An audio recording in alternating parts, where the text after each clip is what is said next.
भारतीय राजनीतिक इतिहास के पन्नों में बोफोर्स घोटाले से गहरा प्रभाव छोड़ने वाले कुछ ही घोटाले हैं। यह एक ऐसा विवाद था जिसने राष्ट्र के लोकतंत्र की नींव को हिलाकर रख दिया। बोफोर्स घोटाला भारतीय इतिहास के सबसे कुख्यात राजनीतिक और रक्षा घोटालों में से एक है।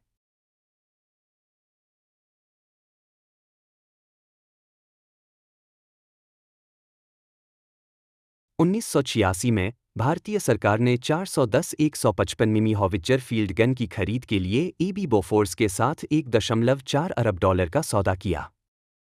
भारत की रक्षा सेना का आधुनिकीकरण करने के लिए बोफोर्स तोपों को महत्वपूर्ण माना गया था, खासकर इसकी सीमाओं पर बढ़ती सुरक्षा चिंताओं को देखते हुए।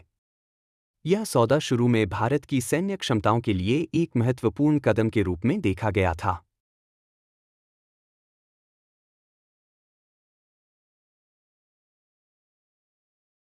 यह घोटाला अप्रैल 1987 में सामने आया, जब स्वीडिश रेडियो ने एक खबर में दावा किया कि बोफोर्स ने इस अनुबंध को हासिल करने के लिए भारतीय अधिकारियों और राजनेताओं को अवैध कमीशन का भुगतान किया था। रिपोर्ट में कहा गया कि कंपनी ने स्विट्जरलैंड और अन्य टैक्स हेवंस में स्थित गुप्त बैंक खातों के माध्यम से 64 रुपये करोड़, उस समय लगभग $7 मिलियन, स्थानांतरित किए थे। ये भुगतान कथित तौर पर भारत में बिचौलियों, राजनेताओं और नौकरशाहों को किए गए थे, जो भारतीय कानून और अंतर्राष्ट्रीय नैतिकताओं का उल्लंघन थे। घोटाले में फंसे प्रमुख बिचौलियों में से एक भारतीय व्यापारी ओटावियो क्वात्रोची थे, जो एक इतालवी नागरिक थे और गांधी परिवार के करीबी माने जाते थे। उनकी भारतीय सरकार के उच्चतम स्तर तक पहुंच ने उन्हें इस विवाद का एक प्रमुख चेहरा बना दिया।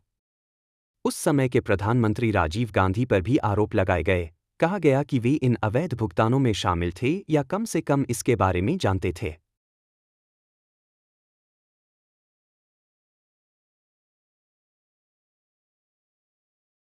बोफोर्स घोटाला जल्द ही भारत में एक बड़ा राजनीतिक विवाद बन गया। राजीव गांधी, जो 1984 में अपनी मां इंदिरा गांधी की हत्या के बाद भारी जीत के साथ सत्ता में आए थे, उनकी साफ सुथरे और आधुनिक नेता की छवि बुरी तरह धूमिल हो गई। विपक्षी दलों ने इस घोटाले को राजीव गांधी की कांग्रेस सरकार पर हमला करने का जरिया बना लिया और उन पर भ्रष्टाचार और जनविश्वास के साथ विश्वासघात करने का आरोप लगाया। यह घोटाला 1989 के आम चुनावों में कांग्रेस पार्टी की हार का एक प्रमुख कारण बना।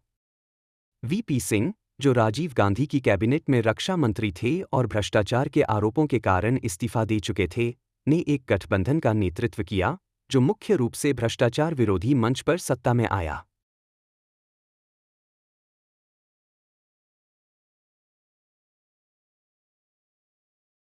Central bureau of investigation (CBI) ने 1989 में बोफोर्स घोटाले की जांच शुरू की। हालांकि, इस जांच में कई चुनौतियां थीं, जिनमें विदेशी बैंक खातों और कानूनी दस्तावेजों तक पहुंच के लिए अंतर्राष्ट्रीय सहयोग की आवश्यकता शामिल थी। स्विस अधिकारियों ने शुरू में जानकारी साझा करने में अनिच्छा दिखाई और गुप्त भुगतानों के बारे में विवरण प्राप्त करने की प्रक्रिया धीमी और जटिल थी। जांच के सबसे महत्वपूर्ण पहलुओं में से एक था ओटावियो क्वात्रोची की कथित संलिप्तता। क्वात्रोची 1993 में भारत से भाग गया और भगोड़ा बन गया। भारतीय अधिकारियों द्वारा उसे प्रत्यर्पित करने के कई प्रयासों के बावजूद क्वात्रोची वर्षों तक न्याय से बचता रहा। 2006 में उसके खिलाफ इंटरपोल वारंट विवादास्पद रूप से वापस ले लिया गया, जिससे सार्वजनिक आक्रोश पैदा हुआ। अंततः उसे सभी आरोपों से बरी कर दिया गया, जिससे इस मामले के प्रबंधन की और अधिक आलोचना हुई।